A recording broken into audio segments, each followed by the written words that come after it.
All right, I'm going to talk today about Islam, liberalism, and secularism. And in particular, we're going to talk about how historically and traditionally Islam has been illiberal and asecular. Even though, as we'll talk about at the end, there are certain trends, minority trends in Islam today that are trying to liberalize. So to do that, we need to talk about what liberalism is, what secularism is, and then we'll explain why and how Islam has been illiberal and asecular. So to start off with, we need to talk about liberalism. Now, what is liberalism? Liberalism is a complicated term because it's used for so many different purposes. We've talked about theological liberalism in other videos, the claim that, or the basic gist of which is that we need to do away with supernatural entities entirely, or at least do away with their interaction with the world, right, in our theological views. And our picture of the way the world works is purely naturalistic. And then in America, we also have this idea of liberalism, and probably most prominently in our minds, when we hear liberal, we think of liberal versus conservative in American politics. Now, liberalism, as we're talking about it today, is a political view, but it is not liberalism as opposed to conservatism, right? Liberalism has been around for a few hundred years, and in the sense that we're going to discuss today, liberalism is a view on which America is founded, and liberals and conservatives actually agree on this broader sense of liberalism, right? Now, I'm not going to get into why our usage has changed to mean for liberals to mean progressives or something like this, but in its historical usage, liberalism has not meant progressive. It has just meant a commitment to this claim that government's proper role is to prevent citizens from harming each other. That's the extent of a government's proper role. A government cannot extend coercion beyond that purpose. So here's a couple of examples of things that would go beyond the proper role of government. If a government created legislation that coerced people into their own good or into benefiting themselves. So imagine if a government said, we're going to outlaw fast food restaurants because they're bad for people health-wise. Most Americans would be averse to that. I would probably think the vast majority of Americans would be averse to that. Why? Well, it's this part of the broadly liberal foundation of America. And most Americans still agree with that it's not the government's job to make people healthier. It's the government's job to keep people from hurting each other. Most people would grant that fast food is unhealthy. They're not disagreeing with the government on that point. What they're saying is, I grant that it's unhealthy, but it's not your job to keep me from doing unhealthy things. I get to do unhealthy things if I want to, and I shouldn't, and I'm going to try not to, but you don't get to tell me, government, not to do the unhealthy things. You at least, maybe you can tell me, but you can't coerce me into not doing them. Here's a second sort of example.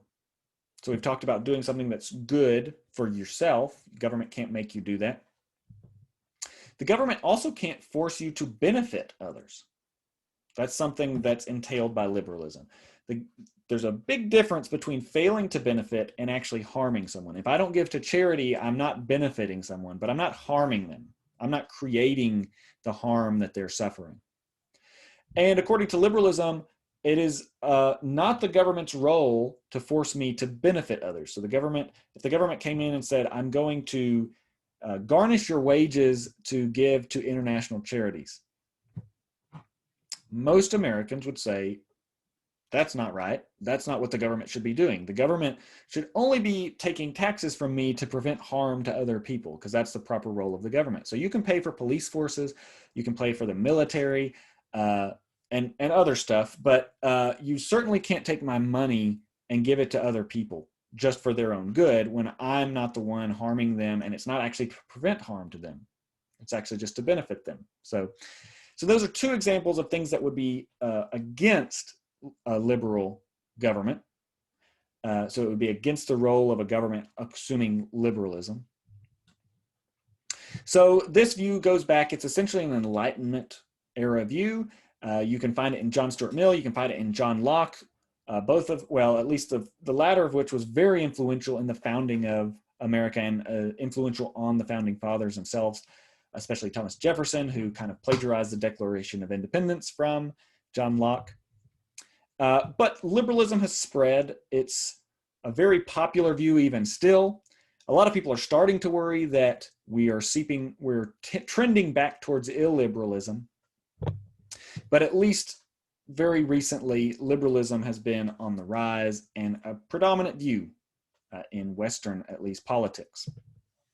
Secularism is a very closely related political view, and it's the idea that your politics and your legislation, your political system in its entirety, should not assume any controversial moral claim, or here's the real important point for us, any religious claim. And the broad idea here is value neutrality. So we want to be value neutral in our government. So we don't want to assume anything that any reasonable person in our society couldn't accept, regardless of their background. So to give you a glaring example, if the government enforced Christianity on people, that would be a crazy case, and most people and most Christians in America, I would say probably the vast majority, would object to that. It's not properly secular in a sense. So in America, we call this the separation of church and state. The state and the operation of the state should not assume any religious claims. Okay. Secularism really obviously closely related to liberalism, because in most cases enforcing or assuming a religious claim or a controversial moral claim is going to enforce something that goes beyond preventing harm to others, right? If you say you have to worship on Sundays in a church, you're forcing people to do something that doesn't prevent harm, right? And we tend to assume this in America and the West in general, that it's a legitimate government is not going to force a certain religious view on people. However, it's important to realize this is, in the grand scheme of things, a relatively recent development. Liberalism is, value neutrality is, secularism, as a kind of consequence of value neutrality, also is. And so it's not really surprising that Islam is going to be in tension with these sort of more modern views. So what is it about Islam that is illiberal and asecular? Well, really, it's kind of focused around this concept of Sharia law. So Sharia law is the set of laws in Islam. It governs all of life for Muslims. It's not traditionally separated from the political sphere. So probably if you went to anyone who lived more than about 1,000 years ago, to put it conservatively, they would find our modern distinction between the religious and the political a little confusing, right? So Muslims are no different. Traditionally, the political and the religious has blended together, right? And so religious requirements are just in many cases political requirements. The laws of Islam and the sort of moral dictates are typically conceived as things that should govern society, right, as a whole. Now in the West, because of our liberalism, because of our secularism, we've tended to draw this line between the public sphere and the private sphere. That religion and these controversial moral claims, or certainly any moral claim that comes out of religion about how we ought to be living, is relegated to the private sphere, right? You can have that, right? That's your right. You have the right to the freedom of religion. You can do that, but it's not to be part of the public sphere. But try to sympathize with an older view here, right? Try to look at that private-public distinction and see it for how weird it could seem. Here's the idea. Look, suppose you actually believe, or you might actually believe or have a religion. You might not. If you don't, try to imagine yourself into having one. Religions are not little toys, right? They're not little things that you play with in your head and you put off to the side. To truly have a religion is to let it inform your view of the meaning of life, of the nature of sin and evil, of the purpose of the future of humanity, right? And it's kind of a weird thing to expect people to just take that and put it in this little compartment in their head and assume that it's not true when they're outside of their house and in the public sphere. So I'm not saying that this is the right way of viewing things. I'm trying to get you into the headspace of seeing how weird it could seem to occupy this sort of Western liberal mindset. So if you have this view of the meaning of life, the nature of evil, the nature of the good, the nature of God, the future and the past, it seems like, and of course this view, this religion is going to give you more particular dictates about how you ought to live, right? If you have this big view about the world, the nature of the world, the meaning of human life, of course you're going to get more particular dictates about what you should do on your day-to-day existence.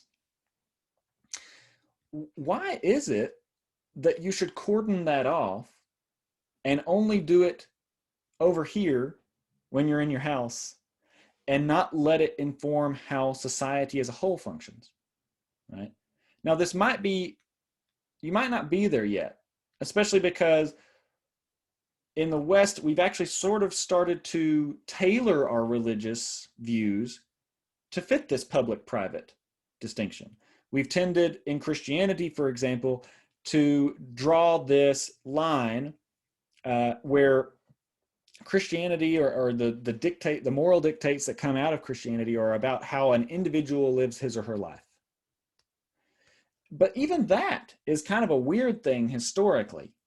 Religion, in many cases, in the case of Judaism, right, ancient Judaism, even early Christianity, and Islam, historically, and even currently in some places, has been a view about the nature and the goals of society itself, right? So the society is what is governed by the religion. Right? According to ancient or sort of historical Judaism, the goal is for God, the kingdom of God, so to speak, to come to earth, where God governs humanity, right? And that's the purpose of the Messiah figure in Judaism, who Christians think was Jesus and non-Christian Jews think is still to come. But the goal there was for God to be governing society, right? There's not this view on which God tells individuals what to do and they can do it without impacting society or just in a vacuum, right? It doesn't matter what kind of society they're in. They can live their little Christian life or their little Jewish life or their little Muslim life, regardless of what's going on around them. So maybe that the sort of Western liberal view of individuals operating in their little silos where they can perform their little individual religious Muslim actions or Christian actions or Jewish actions independently of what's happening in the society around them. Maybe that's starting to look a little weird. That's what I'm trying to get at. And that's the sort of Muslim view in huge swaths of the Muslim world. Sharia law is a set of the laws about how we ought to be living. And it's not a set of laws that you can just, according to most Muslims at least, that can just be embodied by an individual acting in private, regardless of what's going on in the society around them. It's a set of laws that is supposed to govern society as a whole. And so if you accept that view, though, now let's pop back into the liberal perspective. It's going to entail illiberalism, right? Because there are parts of Sharia law that don't necessarily or don't immediately concern just not harming other people, right? So there are things about, for example, adultery. You shouldn't commit adultery. Now, you could make the case that by committing adultery, you're harming someone. That's not always the case, though, if you keep a good secret. But maybe even there you want to say, yeah, you've harmed someone when you've committed adultery. But let's look at an even different one. Look, part of essential to Islam, historically, hundreds, over 1,000 years, you can't make images. Can't make images of Muhammad, for sure, but you can't make images in general. Now, have you harmed someone when you draw a picture? No, you haven't harmed someone's. But in many Muslim societies, and really all up to a certain point historically, about 100 years ago, that's punishable, right? So you're coercing someone and you're keeping people from doing things that wouldn't harm anybody. And that is an illiberal society, just on the definition of liberalism, right? And it's also, by that same nature, by that same token, a secular society. It's assuming the claims of one particular religion in its legislation, right? Okay, so now I can't give you percentages on how much of the world, the Muslim world, is still operating like this. A huge part of it is. But there have been trends more recently trying to make Islam and the full traditional practice of Islam compatible with political liberalism. So, for example, Turkey, about almost exactly 100 years ago, sort of revolutionized their government. And now Turkey is a relatively liberal government. Right? You don't get punished for drawing a picture. And yet it's still a predominantly Muslim country. Okay, so Turkey's not the only state like that. For example, we talked in an earlier video about the Arab Spring in 2011, where liberalism in general kind of started to spread throughout the Muslim world. And so there were people in the West were generally optimistic about that. But then there was a reaction against it. So in 2014, there was a lot of conservative reactions against that. And so this is sort of developing as we speak, right? And these are sorts of the trends that are happening in parts of the Muslim world where there are liberalizing factions who want to make, who don't think that it's an essential feature of Islam that the country has to be Islamic. And those who deny this and think that, no, this is a deep part of the religion, that Islam and Sharia law in particular has to govern the whole society. Okay, so that's where we're going to end.